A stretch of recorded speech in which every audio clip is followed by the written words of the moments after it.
Assalamualaikum warahmatullahi wabarakatuh. Selamat datang di channel Lorong Horor.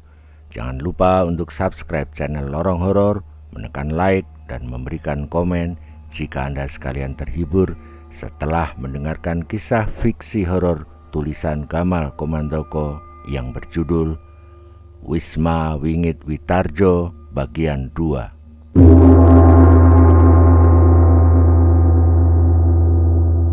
Wasundari, anak kedua Witarjo dan Nani yang biasa dipanggil Ndari itu, berdiri mematung terbengong-bengong. Ia kebingungan dan dicekam ketakutan yang terus meninggi. Ia tidak tahu di mana ia kini berada. Semua yang dilihatnya nampak gelap gulita tanpa sedikit pun terlihat cahaya atau penerangan. Batin Ndari bergolak. Pertanyaan herannya meluncur tertuju pada dirinya lewat gumamannya sendiri. Di mana aku kini? Apa yang terjadi denganku hingga aku berada di tempat gelap yang sangat menyeramkan ini? Ndari memutuskan untuk mencari tahu. Ia berjalan perlahan-lahan seperti beringsut dengan menggerakkan kaki dengan tetap menyentuh permukaan tanah, dengan kedua tangan berada di depannya untuk menjaga diri dari sesuatu yang akan ditabraknya atau menabraknya. Mendadak terlihat kilap berkerjapan di atas jauh dari kepala Ndari dan disusul kemudian dengan suara petir menggelegar. Ndari menutup kedua telinganya. Kegelapan di sekitarnya tiba-tiba berubah menjadi terang. Seketika ia bisa jelas melihat Ndari sangat terperanjat. Ia melihat Wisang dan Yoyo. Pada masing-masing leher Wisang dan Yoyo itu terikat tali rantai yang masing-masing dipegang oleh sesosok makhluk mengerikan, makhluk campuran antara sosok manusia dan ular. Setengah tubuh mereka dari pinggang ke atas menyerupai manusia, sementara dari pinggang ke bawah menyerupai ular besar. Ndari langsung berteriak memanggil kedua saudara kandungnya itu. Mas Wisang, Dik Yoyo. Baik Wisang maupun Yoyo teriak ingin menjawab teriakan Ndari. Namun ikatan tali rantai di leher keduanya, terlebih-lebih ketika dua makhluk mengerikan itu menariknya hingga kepala keduanya terdongak, membuat Wisang dan Yoyo tak berkutik dan hanya bisa berteriak kesakitan. Ndari nekat maju. Ia bermaksud mendekati atau jika bisa menyelamatkan Wisang dan Yoyo. Namun suara cambukan berulang-ulang di sekitarnya memaksa Ndari kembali mundur. Ndari memejamkan mata dengan kedua tangan memeluk tubuhnya sendiri. Ia menyangka cambuk itu tertuju kepadanya, tapi ternyata tidak. Cambuk berujung api yang bernyala-nyala itu rupanya hanya untuk mencegah dirinya mendekati Wisang dan Yoyo. Di atas jauh kepala Ndari kembali terlihat kilat berkerjapan yang disusul dengan suara petir menggelegar memekakkan gendang telinga. Tempat itu perlahan-lahan meredup dan terus meredup menuju gelap pekat seperti yang semula dihadapi Ndari. Namun sebelum semuanya gelap gulita, terdengar suara teriakan Wisang. Ndari, hati-hati, jangan sampai kamu mengalami seperti kami. Ndari menjerit mendengar akhir suara teriakan Wisang, seperti Wisang sedang menerima siksaan yang menyakitkan hingga ia melolong kesakitan. Mas Wisang, Dik Yoyo. Ndari kemudian merasakan tempat itu bergetar hebat seperti sedang dilanda gempa bumi. Ndari yang sangat ketakutan langsung menjatuhkan diri lalu meringkuk. Tapi gempa dirasakannya semakin kuat menerpanya hingga membuat tubuhnya terguncang-guncang. Ada sebuah kekuatan yang membuat Ndari akhirnya membuka mata. Seketika kelopak matanya terbuka, guncangan itu tiba-tiba berhenti. Ndari kembali sadar. Ia ternyata berada di atas ranjangnya di ruang Gandok Kiwo Wisma Witarjo yang menjadi kamar tidurnya, dan ia melihat ibunya duduk di atas ranjang. Rupanya dari tadi bermimpi, mimpi yang sangat mengerikan yang membuatnya langsung memeluk ibunya sambil menangis. Sambil terisak-isak, ia ceritakan impiannya tadi tentang Wisang dan Yoyo. Nani turut menangis. Sambil membelai rambut Ndari, ia biarkan air matanya turun membasahi kedua pipinya. Beberapa saat kemudian, Witarjo datang tergopoh-gopoh memasuki Gandok Kiwo rumahnya. Tanyanya kemudian, "Ada apa dengan Ndari, Nik?" Nani cepat menyahut menjawab pertanyaan suaminya. "Dari tadi bermimpi, Mas. Ia melihat Wisang dan Yoyo." Witarjo agak tersentak. Tanyanya kemudian, "Kenapa dengan Wisang dan Yoyo, Nik?" Nani sekilas menceritakan apa yang baru saja ia dengar dari Ndari. Witarjo nampak menghela nafas lalu menatap berkeliling di ruang Gandok Kiwo itu. Beberapa saat kemudian ia menunduk. Ia melihat lantai ruang Gandok Kiwo itu, di mana di dalamnya ia mengubur kembali mayat Wisang dan Yoyo secara sembunyi-sembunyi setelah ia jadikan tumbal untuk Nyai Manik Warna.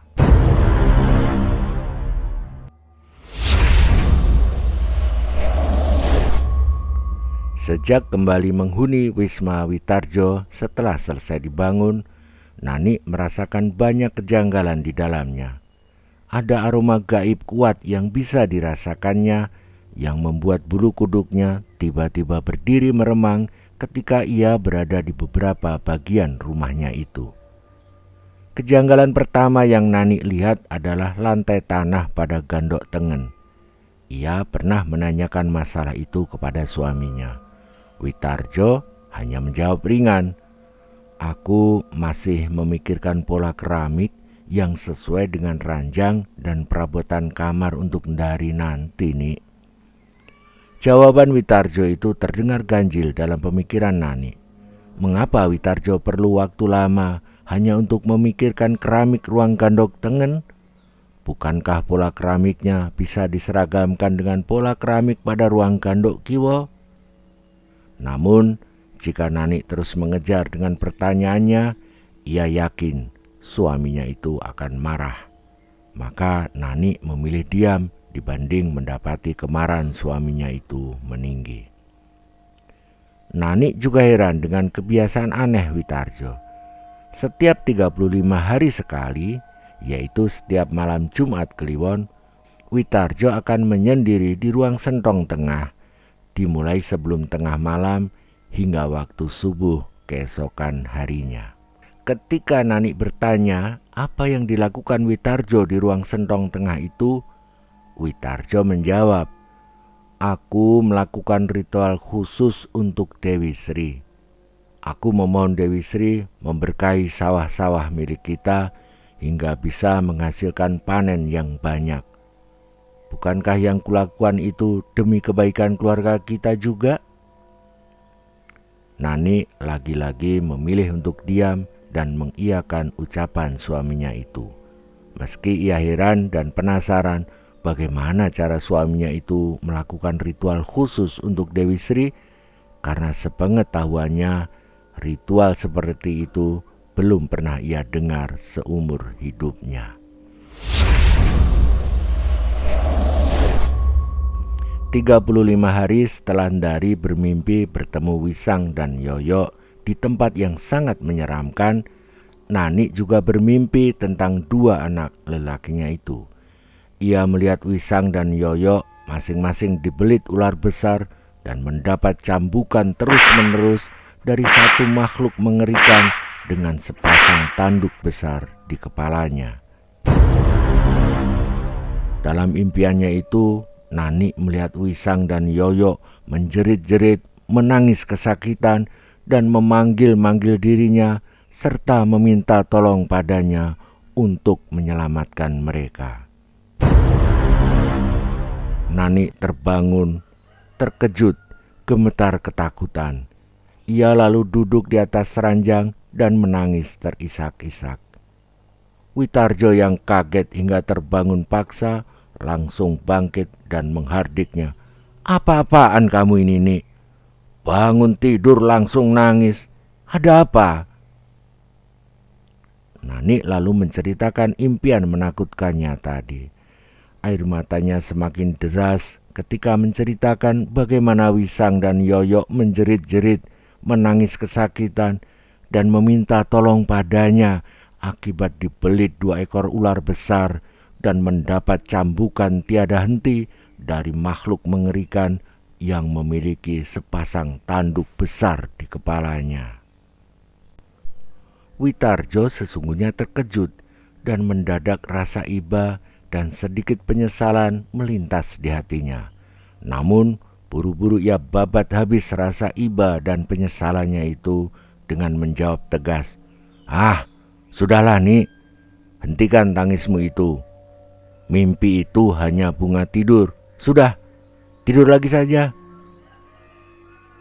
Witarjo langsung kembali tidur, sementara Nani masih duduk di atas ranjang.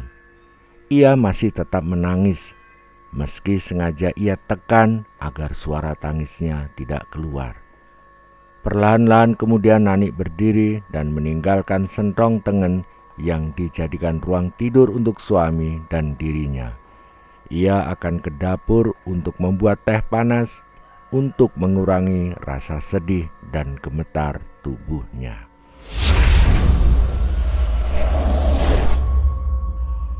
Nani selesai mengaduk minuman teh yang ia buat. Ia mengambil piring kecil untuk alas gelas teh panasnya. Ia ingin membawa minumannya itu ke ruang omah dalam dan menikmatinya sambil duduk di kursi kayu jati di ruangan lega di belakang pendopo itu. Baru juga Nani berjalan beberapa langkah, mendadak ia dikejutkan dengan sesuatu yang tiba-tiba muncul dari longkangan sebelah kanan, yaitu ruangan antara gandok tengen dan omah dalam, dan sesuatu itu terus bergerak lalu berhenti di samping kanan Nani seraya menegakkan tubuhnya.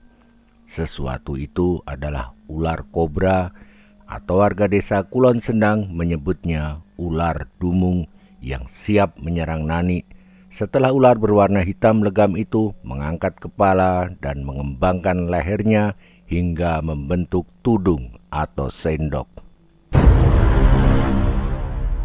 Nani berteriak ketakutan. "Ah!"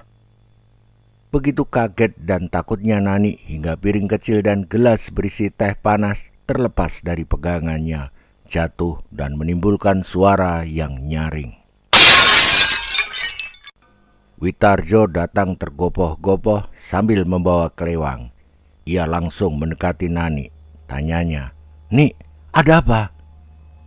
"Ular dumung, Mas," jawab Nani. "Mana ular dumungnya?" tanya Witarjo dengan mata nyalang mencari keberadaan ular yang membuat istrinya ketakutan itu. Nani menunjuk ke arah kanannya, tempat ular dumung itu semula berada. Namun ular itu tidak lagi terlihat di tempat itu. Nani berani bersumpah jika ia tadi benar-benar melihat ular dumung yang siap menyerangnya. Namun Witarjo menganggap Nani mengalami halusinasi seperti yang dialaminya 2 hari sebelumnya. Nani waktu itu juga mengaku melihat ular weling besar di ruang gandok tengen. Padahal waktu Witarjo datang ke tempat itu tidak ada ular atau apapun juga seperti yang dilihat Nani. "Mas Tarjo mau percaya atau tidak, terserah padamu saja, Mas," kata Nani akhirnya. "Yang jelas, aku sungguh-sungguh melihatnya, baik ular dumung yang barusan atau ular weling besar di ruang gandok tengen 2 hari lalu." Sejak bermimpi tentang Wisang dan Yoyok beberapa waktu lalu, Dari menjadi pemurung. Ia lebih banyak diam di gandok kiwo yang dijadikan kamarnya. Selalu terngiang di pikirannya ucapan Wisang dalam impiannya itu yang memintanya untuk berhati-hati agar jangan sampai mengalami kejadian seperti yang dialaminya dan dialami Yoyok. Dari menyangka ucapan kakak kandungnya itu mengingatkannya agar berhati-hati jika berada di sekitar Sendang Kluwung agar tidak terpatuk ular berbisa seperti yang dialami Wisang maupun Yoyok. Diam dan murungnya Dari menjadi perhatian Nani. Ia mengusulkan kepada suaminya agar Wening, keponakan mereka, diajak untuk tinggal bersama mereka menemani Dari. Witarjo mengiyakan saran Nani setelah sejenak berpikir. Baginya, Wening tak ubahnya anaknya sendiri, karena ayah Wening, yaitu Wiryawan, adalah adik kandungnya. Witarjo bahkan meminta Wening tidak hanya sementara waktu tinggal bersama mereka. Ia bersedia menjadikan Wening selaku anak angkatnya. Witarjo berjanji akan merawat dan menyekolahkan Wening sampai jenjang sarjana. Beberapa waktu kemudian, Wening akhirnya datang. Dari sangat senang menyambutnya. Selain berkerabat dekat, keduanya juga bersahabat erat. Bagi Dari, Wening tak ubahnya saudara kembarnya, mengingat ia dan Wening dilahirkan pada tanggal lahir yang sama, hanya berbeda jam, meski di tempat bidan yang berbeda. Dari 2 jam lebih dahulu lahir dibanding Wening. Dari dan Wening tinggal bersama di gandok kiwo Wisma Witarjo. Witarjo membelikan berbagai perlengkapan untuk Wening seperti yang dimiliki Dari. Secara lahir, Witarjo nampak memperhatikan dan menyayangi Wening seperti perhatian dan sayangnya pada Dari. Namun berbeda dengan kata hatinya. Witarjo sesungguhnya berencana akan menjadikan Wening sebagai tumbal untuk Nyai Manikwarna.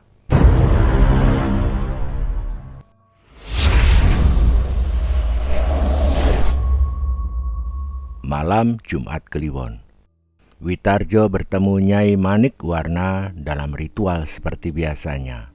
Mereka berhubungan badan dari sekitar jam 2 dini hari hingga waktu subuh hampir tiba. Sebelum menghilang, Nyai Manikwarna kembali memberikan sekotak kayu penuh berisi uang kepada Witarjo. Ia juga kembali mengingatkan Witarjo untuk mempersembahkan anaknya untuk dirinya. "Baik, Nyai Ratu," kata Witarjo menyanggupi pesan Nyai Manikwarna. "Aku akan mematuhi perintahmu." Bola mata Nyai Manikwarna tajam-tajam menatap Witarjo dan mengemuka kemudian peringatan tegasnya. "Tarjo, kuberikan kau waktu hingga 7 kali pertemuan kita.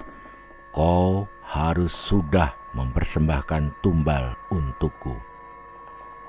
Witarjo mengaturkan sembah dan kembali menyatakan kesanggupannya. Nyai Manikwarna melanjutkan peringatannya. "Ingat Tarjo, jika kau gagal mempersembahkan tumbal, kau sendiri yang akan menjadi tumbal."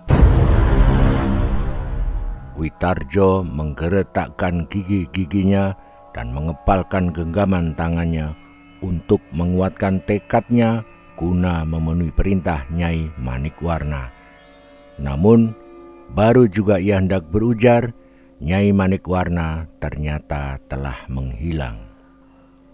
Witarjo mengangkat kotak berisi penuh uang itu ke tempat penyimpanan rahasianya di ruang sentong tengah rumahnya itu. Lalu ia keluar ruangan. Ritual malam Jumat Kliwonnya telah selesai ia lakukan.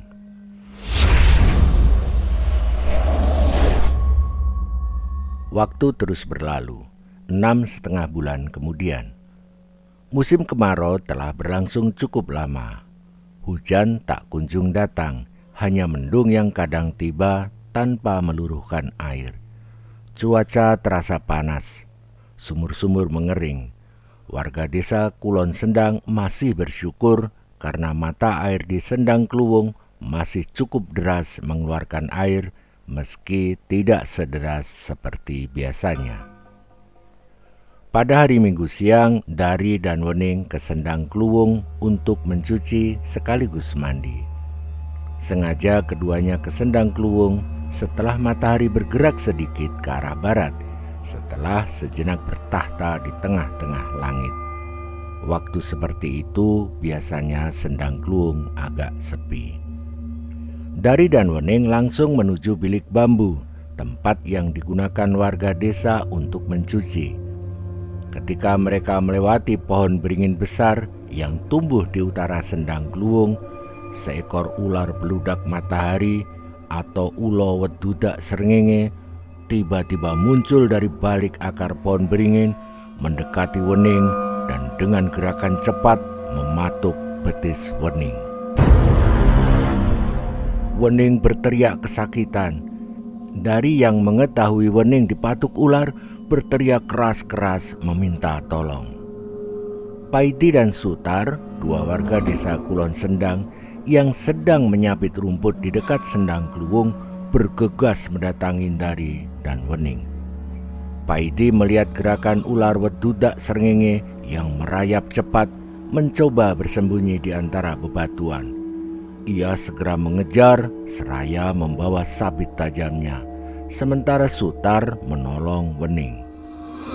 Ular wedudak srengenge memberikan perlawanan ketika dihadang Paidi yang bersenjatakan sabit tajam. Ia menyerang Paidi, mengarah pada kaki Paidi. Paidi sigap melompat dan menghindar, lalu menyabetkan sabit tajamnya ketika ular sangat berbisa itu kembali menyerangnya. Dua kali sabetan sabit tajam Paidi membuat ular wedudak srengenge itu terpotong tubuhnya menjadi dua. Kepalanya terputus dan tubuhnya berkelojotan beberapa saat sebelum akhirnya terdiam. Warga desa Kulon Sendang seketika itu gempar. Witarjo dan Nani dengan ditemani Dari dan Sutar bergegas membawa Wening menuju rumah sakit daerah yang cukup jauh jaraknya dari desa Kulon Sendang, mengingat puskesmas tutup pada hari Minggu itu. Witarjo mengemudikan mobilnya seperti dikejar setan, seperti berusaha keras menyelamatkan nyawa Wening. Sepanjang perjalanan, Nani juga terus berusaha menguatkan semangat hidup Wening, sementara Dari tak henti-hentinya menangis sambil memeluk tubuh Wening. Tetapi nyawa Wening tidak bisa diselamatkan. Setibanya mereka di rumah sakit daerah, Wening menghembuskan napas terakhirnya.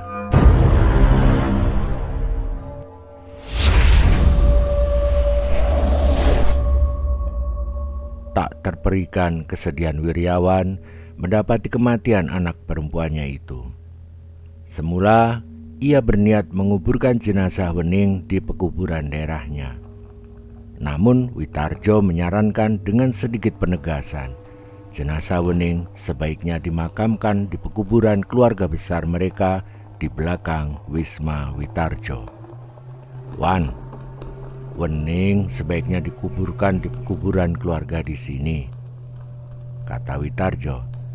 Arwah Wening tentu merasa gembira bisa berdekatan dan berkumpul dengan arwah para leluhur dan sanak kerabat kita. Wiryawan akhirnya mengalah setelah bisa menerima penjelasan kakak kandungnya itu. Terlebih-lebih Witarjo yang terlihat sangat terpukul karena kematian Wening itu juga mengadakan berbagai ritual adat untuk menghormati arwah Wening agar dapat tenang di alam kelanggengan.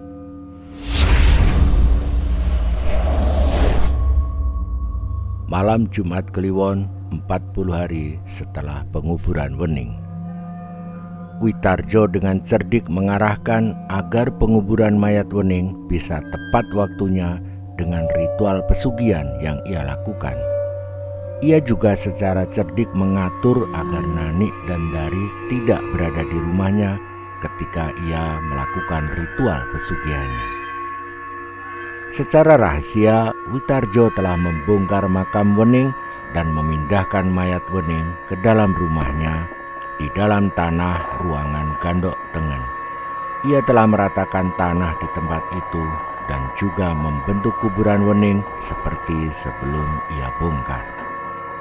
Setelah mandi dan memakai wewangian, Witarjo bersiap menghadap Nyai Manikwarna di ruangan Sentong Tengah. Witarjo agak terkejut mendapati Nyai Manikwarna nampak marah ketika bertemu dengannya.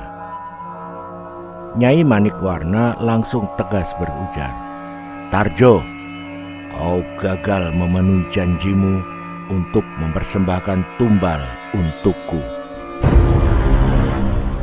Tarjo sangat kaget. Menurutnya, ia telah menjalankan semua perintah Nyai Manikwarna dengan menumbalkan Wening yang telah diakuinya sebagai anak. Nyai Manikwarna tertawa keras mendengar penjelasan Witarjo. "Sejak kapan aku meminta kau menumbalkan keponakanmu itu, Tarjo? Aku minta kau tumbalkan anak kandungmu, dasar tolol." Ucapan Nyai Manikwarna membuat darah Witarjo mendidih. Ia tidak bisa menerima jika disebutkan tolol, sekalipun itu diucapkan oleh Nyai Manikwarna. Ucapan seperti itu pula yang diterimanya dahulu ketika ia masih menjadi preman, hingga ia menghunus kelewangnya dan terlibat pertarungan sebelum akhirnya menghabisi lawannya sesama preman. Witarjo tidak bisa lagi menahan kemarahannya. Dari posisi duduk bersila, Witarjo langsung berdiri dan menghardik Nyai Manikwarna. "Jaga mulutmu, hei siluman betina. Kau yang tolol karena tidak bisa menerima kepatuhanku menjalankan perintahmu." Nyai Manikwarna kembali tertawa setelah mendengar makian Witarjo penuh amarah itu. Kata Nyai Manikwarna setelah tawanya reda, "Kau memang luar biasa berani, Tarjo. Kau seharusnya sangat pantas menjadi panglimaku. Tapi kau malah memilih menjadi tumbal untukku." Kemarahan Witarjo telah memuncak. Ia bergegas keluar ruangan Sentong Tengah untuk mengambil kelewangnya. Ia bertekad akan bertarung hingga mati menghadapi Nyai Manikwarna. Tetapi lawan yang akan ia hadapi bukan preman atau sesama manusia lainnya. Witarjo seperti tidak sadar, ia salah memilih lawan. Witarjo telah menyabetkan kelewangnya ke tubuh Nyai Manikwarna. Witarjo merasakan seperti menyabet angin atau bayangan. Namun dampaknya Nyai Manikwarna terpotong menjadi dua. Seketika tubuhnya terpotong menjadi dua, Nyai Manikwarna berubah wujud. Masing-masing potongan tubuhnya itu menjelma menjadi sosok mengerikan berwujud siluman perempuan. Dari pinggang ke atas menyerupai manusia dengan rambut ular-ular kecil, dan dari pinggang ke bawah menyerupai ular besar. Witarjo terus menyerang dengan kelewangnya, dan setiap kali tertebas kelewang, tubuh siluman ular itu menjadi dua. Begitu seterusnya.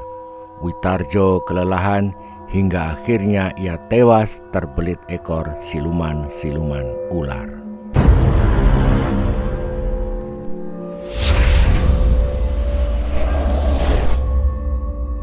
Sejak Witarjo tewas, Wisma Witarjo menjadi bangunan rumah yang tidak berpenghuni setelah Nani membawa Dari kembali ke rumah orang tua Nani di desa Wetan Sendang. Wisma Witarjo menjadi rumah yang wingit. Beberapa kali warga desa Kulon Sendang melihat penampakan dua anak kecil dengan leher terikat rantai. Beberapa warga juga mendengar suara tawa menyeramkan seperti tawa kuntilanak dari dalam rumah itu, dan juga suara teriakan kesakitan yang mirip dengan suara Witarjo. Warga desa Kulon Sendang yang tidak berani mendekati rumah itu menyebut rumah peninggalan Witarjo itu Wisma Wingit Witarjo.